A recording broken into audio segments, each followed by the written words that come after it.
Hey guys, it's me, Chris Siri. I started to do a shout out to Andrea Cox, or Andrea Cox, the Detox Intuitive, and I forgot to tell you what she says. Speaking of, because we were talking about how my the show I wanted to call The Chain Effect, and how I think about taking it back to that name. I think some bike company has that name out here. Who knows? It was the original. It was first it was the Chain Effect, then it was the Glow Projects with all the hacking going on. So, and then it became the Project 11. And I just wanted to just tell you what those mean. So the Chain Effect was about one thing happening to somebody, so that person does it to like if you do something bad to somebody, then that person might do something bad to somebody else, and then those people do something bad to somebody else, and before you know it, we have this like downward spiral, which is how I think how we kind of got to this place. Why we're all so, just not as loving as we once used to be, like more in fear of people. I just don't, I just see, I've seen the change over the past few decades.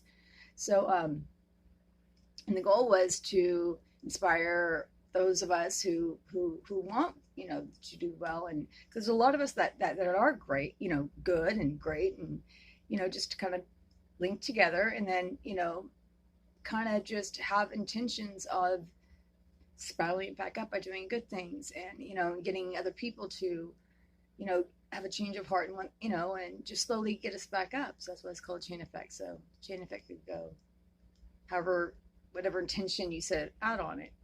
And it's called the Glow Projects because and I kind of want to keep them all three. I'm going to do different ideas and different projects, so I might branch them off into different things. The Glow Projects was just about women being empowered, women knowing how to treat other women politely. I think that's what that kind of thing was about.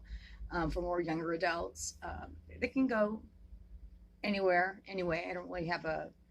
You're like, you need to like make an intention and then put that forth. Well, I just am kind of all over the place, so maybe I'll hire someone to do that for me. But the Glow Projects was about basically just people trying, don't ever let your light dim. Always people try to put it out, you can always glow. So that was the Glow Projects. And then the Project of 11, I like the Project of 11. 11 is my numerology number. It's my life path. We have astrology. Some of us are Leos, Aries, Geminis, Aquariuses, whatever. And then you have your numerology number. And then that's like the breakdown of, there's a lot of ways you do it. You can have a destiny number and yada, yada, yada. But your life path is kind of like I'm a Sag. I'm the 11. My other numbers, we're all different numbers in different astrology charts, different signs in our chart, our houses. But like I am a Sagittarius, supposedly, like the first thing. Well, I'm an 11 in numerology. So the project of 11 was the project of me, the project of you. So I want to start a t-shirt line, and they're going to be really pretty tight. I might even have some glow-in-the-dark paint, just kind of have that feel to it. And your project too. The project is to work on ourselves. Even though someone can go, well, you're not working on yourself. Well, as you can see, I am. I do work on myself. And even me talking to you helps me to work on myself. So the project of 11. So if you're like a numerology 7, you'd be the project of 7. Maybe your best friend's 11, you'd be the project of 7-11. Who knows? There was actually a 7-11 shirt. I saw 7-11 shirts that are being that people wore. I want one. I need one of those 7-11 shirts like that says 7-11. They're like it's a cool retro thing. If you have one, I want it. Please, I'll send you a shirt too. Anyway, so the project of, because you'll be like, if you're the number 8, you're the project of 8. If you're number 1, the project of 1. Just something silly to throw out there. It always sets up a conversation anyway. It's like, what is the project of 8? So me, baby. And it's be cool. So hopefully I'll get the retail going. I got to get my live chat thing going. So I'm going to get off this right now so I can start doing the work to make all this happen.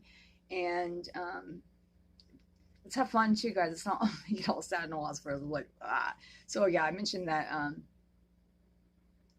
Oh, I still didn't go there. Sorry, Andrea Cox.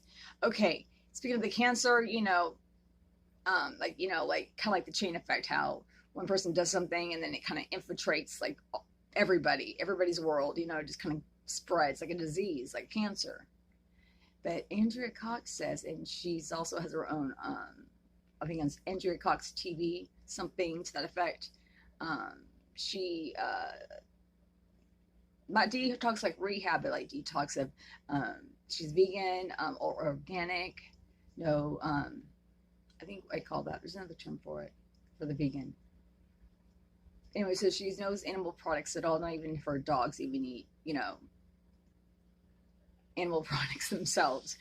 It's not funny, actually. It's very serious. But she says this and try to prove her wrong. And she would say that cancer cannot live in an alkaline body. It just can't.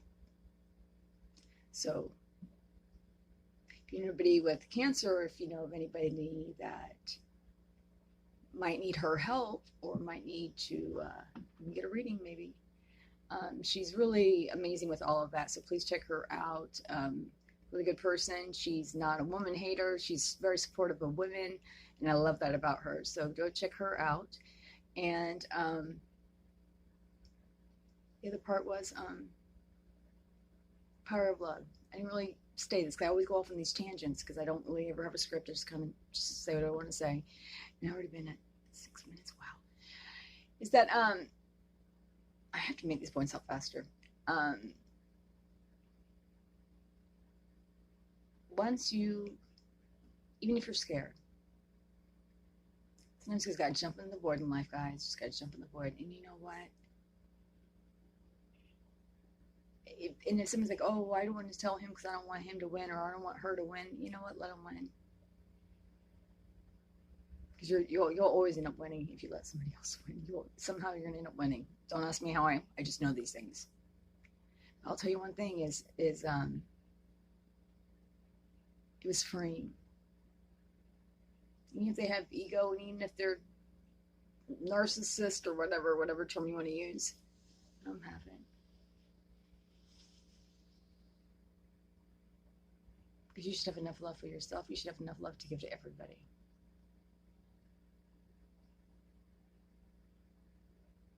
And that's how you win. So be the bigger person. Because you're not really ever losing. Tell somebody who may not say it back to you. Because you move on with your life saying, well, at least I. You know what I mean? So, put yourself out there. What you're going to regret is you not saying it and you did it. That's what you will regret. You won't regret the things that they did, but you will regret the things that you did that you might have been able to, because you can only control yourself. This is the worst thing you might have. You just let it go. And also, we're all hurting, and maybe they needed that. Because you have enough to give to yourself and give to everybody else. It's hard to do sometimes, but do it anyways. Thank you.